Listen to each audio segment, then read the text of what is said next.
3 top ways upang masigurado mong hindi ka iiwan ng mga suki mo sa sari-sari store negosyo. Of course, kailangan natin i-maintain yung mga suki natin kasi hindi naman natin masasabing hindi sila pupunta sa iba sa sobrang dami na natin dito sa Pilipinas sa sari-sari store negosyo. Nasa 1.1 million na tayo. Dumagdag ka pa.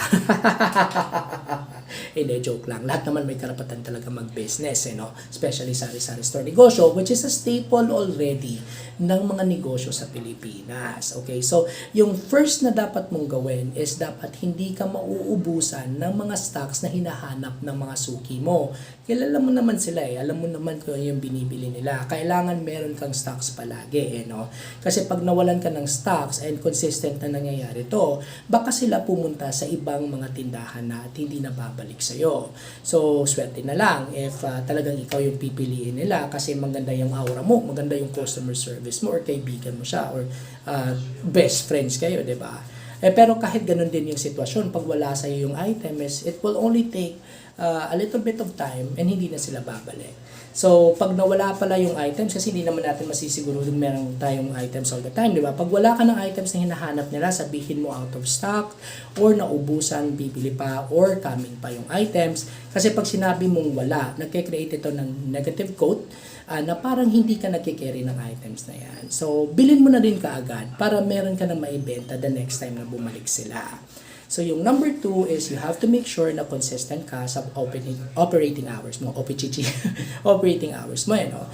Pag nagbubukas ka ng 5 a.m., then magbukas ka ng 5 a.m. Pag nag-close ka ng 11 p.m., then dapat ka doon palagi every day. Hindi pa pwedeng 5 a.m. na yon, bukas naman 7 a.m., sa susunod naman 10 a.m., sa susunod hapon na. Kasi mangyayari, meron kasing buying habits na tinatawag yung mga customers mo, especially yung mga suki mo, na ganyang oras sila pupunta sa tindahan mo, diba, most of the time. If palagi kang sarado or hindi natatansya kung ano yung operating hours mo kasi sarado ka palagi pag pumupunta sila, then it will only take a matter of time para mag-transfer na sila sa ibang tindahan which is consistent na maging available para sa kanila sa pangangailangan nila. So you need to make sure that your availability hindi lang sa stocks yan, kasama dyan yung operating hours mo. Ang init, grabe, summer na talaga. And yung last or number 3 is yung payo. No? So, kailangan pag meron kang mga regular customers na pumupunta sa'yo, paminsan-minsan, sabihin natin once a month or once every 2 months, magbigay ka rin ng pa-consuelo or pa-discount pag marami yung binibili nila.